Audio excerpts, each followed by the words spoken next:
This will end property taxes in Florida forever, and Governor Ron DeSantis is doing everything he can to make sure it happens.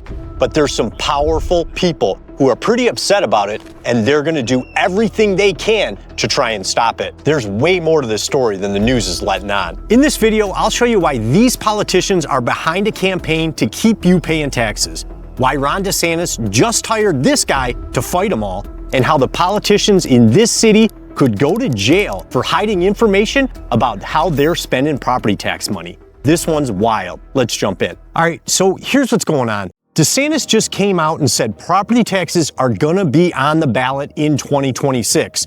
And the goal is to get rid of them completely. Not lower them, not adjust them, gone. He hasn't shown the full plan yet, but he says it's in the works. He's calling it a total overhaul of the tax system. The idea is simple. If you own your home, you shouldn't be paying the government every year just to keep it. And honestly, he's 100% right. Property taxes have gotten out of control, especially in places like Tampa and Jacksonville.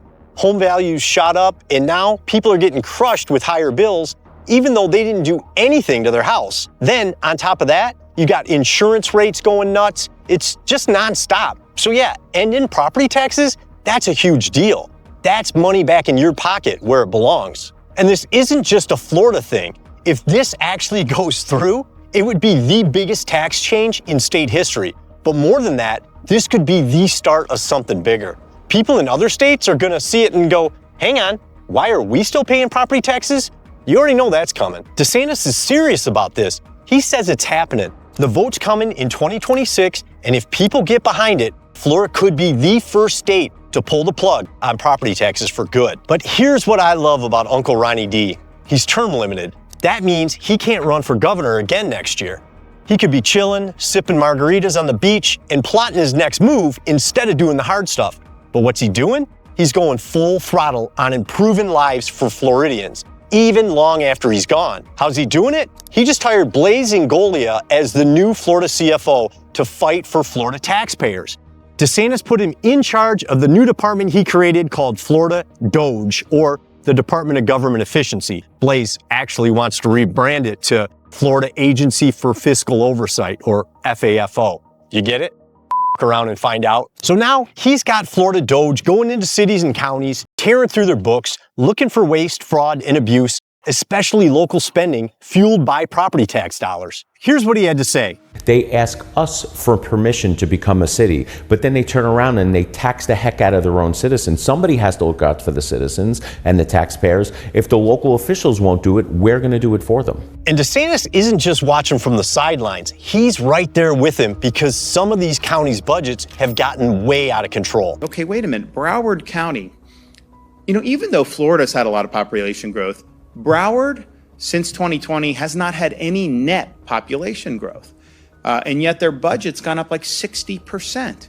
And so you ask yourself, well, why? What is that? And why is it going up? Because people buy homes, it's a gusher of revenue that's going into the coffers. And so rather than returning that money to the taxpayers, they've basically been spending it. Nonprofits and NGOs, which stand for non-government organizations, are literally getting handed money like they hit the lottery. And it's leading to budgets packed with programs that are more about politics than essential services. That means Florida DOGE is forcing these counties to cut the fluff. Stuff like illegal DEI programs, woke projects, pet initiatives, all of it's gotta go. They're forcing these local governments to focus back on what matters, doing their jobs for taxpayers without pushing a social or political agenda.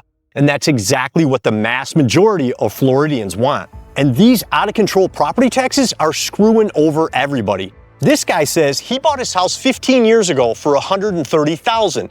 He spent years fixing it up and put over $120,000 into repairs. Now, the city comes in, reassesses the value, and just like that, his property taxes are tripling. He can't afford to live there anymore. My taxes are gonna triple. And I did all that work on my own. I busted my ass. Inside and out, landscaping, roof, gutted half the place. It's getting to the point where I can't even afford to live in a house that I bought almost 15 years ago.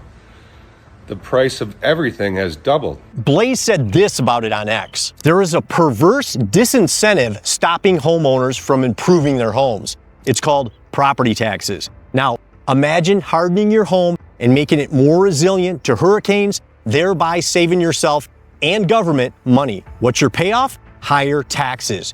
You should be the beneficiary of improvements, not government. This needs to change ASAP. I like this guy. Property taxes are the only tax where you get hit on an unrealized gain. That means you're getting taxed before you even profit from selling your house. You can own a stock forever and never pay a dime in capital gains until you sell it and actually make money. But with property taxes, the government reassesses your value every year and decides how much of your paper gain they're going to take. It's insane. And think about all the retirees who worked hard their whole lives to pay off their homes. They're on fixed incomes now, and their property values have shot up so much, their tax bills had gone through the roof. But they're not getting any of that value. It's all on paper. The only people who benefit are the politicians. And if those retirees can't pay, the government takes the home. Even if it's been paid off for 20 years, that house should be the one thing they can pass down to their kids. A fully paid off, tax-free home to help the next generation get a head start. And this setup isn't new either. It's been in place for centuries, starting around 1066, when William the Conqueror took over England. He claimed all the land for the crown and started the feudal system, where the king owned everything and people paid to use it. Most people were serfs or peasants. They worked the land, paid taxes, and couldn't legally leave without permission. It wasn't exactly freedom, more like, you can live here, but you owe me. And you better believe the people revolted. The biggest one was the Peasants' Revolt in 1381. It kicked off over high taxes and a corrupt system. People were sick of being squeezed while the elites lived large. They stormed London, killed some officials, and demanded change. It shook the whole country. But in the end, the king crushed it and things mostly went back to how they were. So the idea of getting taxed just to exist on your land has been around a long time. And people weren't too happy about it back then either, because this means there's no such thing as home ownership if you have to pay rent to the king, or in our case, the government, every single year. Think about it. The government is the biggest landlord in the United States, and if you don't pay, they take your house. Now make no mistake, the people who are going to fight this the hardest are the politicians. They don't want to change their spending habits. They've gotten way too comfortable with these bloated budgets that grow every year thanks to rising home values and inflated property taxes. It's like a never-ending money printer for them. And when you try to cut off that money flow, they panic. They'll say schools are going to shut down, police and fire departments won't have funding, and people are going to suffer. They'll try to scare you into submission so you'll just keep paying them. That's their move. Guilt you into giving up your money so they don't have to tighten their belts. But here's what they're not telling you. This plan only eliminates property taxes for primary homesteads, the home you live in. It doesn't touch rental properties, snowbird second homes, investment properties, Airbnbs, or commercial buildings. All that property tax money, it's still coming in. DeSantis already said the state's sitting on a massive surplus. And for the smaller counties that don't bring in much tourism money, the state can step in and cover the gap. So this idea that cities are going to go broke overnight, it's just not true. There's a plan for that. What this new system really does is force cities and counties to focus their budgets on what actually matters. Schools, police, fire, roads, the stuff that makes taxpayers' lives better. Not political pet projects, not social programs nobody asked for. But don't let them scare you. That's not how true Americans operate. The Boston Tea Party kicked off in 1773 because the British slapped a tax on tea, just 3 pennies per pound. And people said, no way, we're not paying that. They didn't roll over. They dumped the tea in the harbor and made it clear they were done. And now, look where we're at. We get taxed to death on money we earn, spend, and save.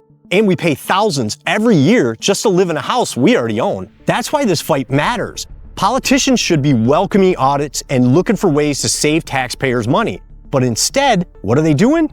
In Orange County, officials refuse to answer questions. They read from scripts, dodged Doge investigators, and wouldn't turn over financial records. Blaze had to subpoena them just to get the basics.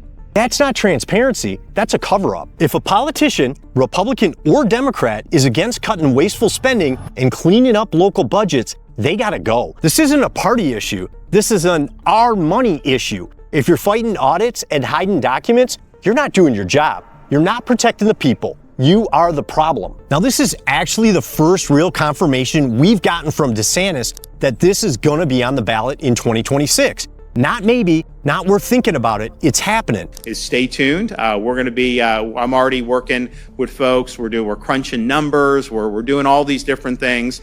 But you are going to have an opportunity to get this done in November of 2026. And I will be on the front lines trying to deliver that for you. Thank you. Here's how it's going to work. Right now, they're still hammering out the details, figuring out exactly what's going to be included in the bill. Once that's locked in, a member of the Florida House or Senate, or maybe both, is going to introduce the bill, probably in January 2026. Then it's got to go through a few committees. After that, it needs to pass with a 3/5 majority in the Florida legislature. That's not a small vote, but it's doable. But here's where you need to step in. You need to reach out to both your Florida House representative and your Florida state senator and tell them to vote to eliminate property taxes when it comes up in committee. You can find your House rep at this website and your state senator at this one. I'll drop it in the description below this video. If it passes there, it goes on the November 2026 ballot. And this is the big one. It needs 60% of voters to say yes to become law and change the Florida Constitution. If that happens, it would probably go into effect the following year. And what you need to do is vote. Seriously, show up in 2026 and vote yes. But don't stop there. Talk to your friends, your neighbors, your family, educate people. Because trust me, there's going to be a full-blown scare campaign and there's going to be a lot of money behind it. According to an article in the Property Onion, organizations like the Florida League of Cities and the Florida Association of Counties have already spoken out against the governor's proposal, arguing that it would undermine local financial autonomy and operational stability. They also mentioned that Florida Democratic politicians are strongly opposed to it too. So unfortunately, they're going to try to turn this into a political issue. This is who we're up against. Also, and I'm just being real here, if you've been thinking about buying a home in Florida, I suggest you do it before this passes. Because if this actually goes through, the market's going to explode. No property taxes? That's going to drive demand like crazy. Prices are going to shoot up. So if you're thinking about moving, now's the time to start looking before the rest of the country figures it out. And I've already narrowed down the cities you need to start looking at. Click here to find out why home prices are going to crash in these 6 Florida cities in 2026. I'll show you what's really going on, why it matters, and how to get ahead of it before everyone else catches on. Click here, and I'll see you there.